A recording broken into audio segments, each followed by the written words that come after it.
Hey guys, this is lesson 9.1, secant-secant theorem and secant-tangent theorem.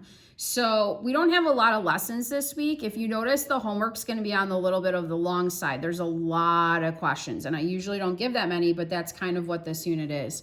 So what you guys are going to see is that you're going to have very, very short notes and longer homework. So my recommendation is obviously watch my lessons. They're very short, and then try some of the homework on your own, and then check your solutions with my PDF solution key. Okay, so we're going to kind of get through this week's videos really quickly. So this lesson is about secants and tangents. So what a secant is, so if you guys remember in the last lesson, we talked about a chord. A chord's a segment that's within a circle where it's got two endpoints on the circle. A secant is a line that goes through the circle and intersects in two spots. So technically this is actually considered a secant also when it's like it stops on one end like a ray. They actually call that a secant also. Okay, so either one of those is a secant.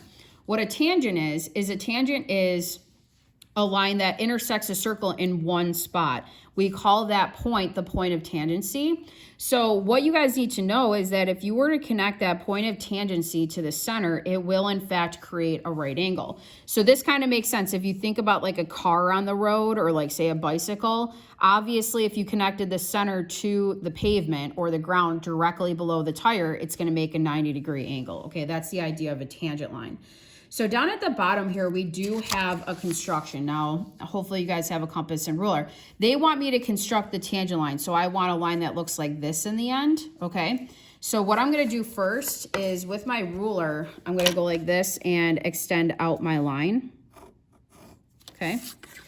Then what you're gonna do is you're gonna take your compass, and it doesn't matter what length you go. I'm just going to actually go the length of the radius, but you need 2 points that are equidistant from A.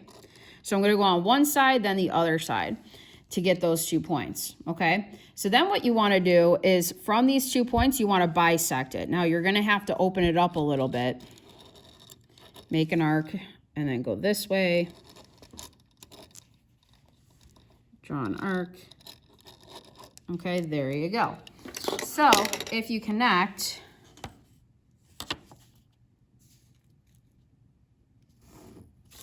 there you go. Okay, this line that I just constructed would be my tangent line. Okay, so that's just one practice for you guys. You can turn the page now. Okay, so this is the first rule. It's called secant-secant. So this is what it says. How I remember is I think of oui French. Oui, okay?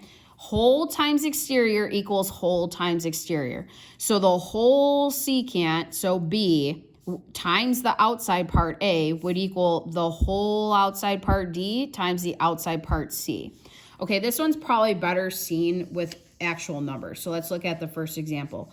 So for this one, I would have whole, which is 16, times the exterior part, 6. So 16 times 6 is going to equal, pretend that's not there, whole secant, which is x plus 4 times the exterior part. Now I'm going to write it like this. I'm going to say 4 times x plus 4.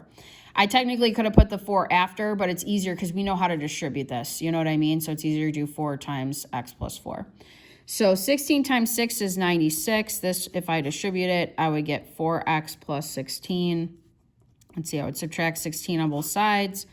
80 is 4x, divide both sides by 4, and you would get x is equal to 20.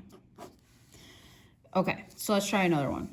So this one, this whole secant would be 14 plus 10 or 24 times the exterior part. So 24 times 10 will equal this whole secant they're saying is x times the exterior part 8. So that would just be an 8x over there. So I would have 240 is equal to 8x, divide both sides by 8, and you would get x is 30. Okay, so then for this one, my whole secant up top is an x plus 5. The exterior part's 5. So it's going to be 5 times x plus 5. And then this whole thing is 10 times the exterior part of 6. So if I distribute this, I would get 5x plus 25 is equal to 60. Subtract 25 on both sides. 5x is 35. Divide both sides by 5, and you get 7. Okay, so that's secant, pretty easy. Okay, so then if we look at the next one, this one's called secant-tangent. So it's kind of the same idea. It's still whole times exterior. So it's still wee type deal, except that will equal the tangent squared.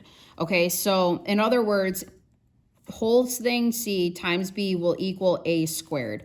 So again, if we just kind of look at the numbers on this, we don't have a lot of these to try, but for this one, the whole secant would be 8 plus 4 or 12. Okay, so it's whole times exterior, just like before, so 12 times 4, and that's going to equal the tangent squared, or x squared. So this is 48 is x squared. I can square root both sides. Now that we know how to simplify, mine as well. 16 and 3, 4 square roots of 3 would be what x is. If they asked you to round, you would just type in square root of 48 and be done. Okay, so let's look at another one. So whole times exterior would be 6 times x, right? They already labeled both for me, will equal whatever the tangent is squared, so equals 9 squared. So 6x would equal 81. I would divide both sides by 6, and I would get 13.5 is my x. Okay, that's it for this lesson, guys. Thanks.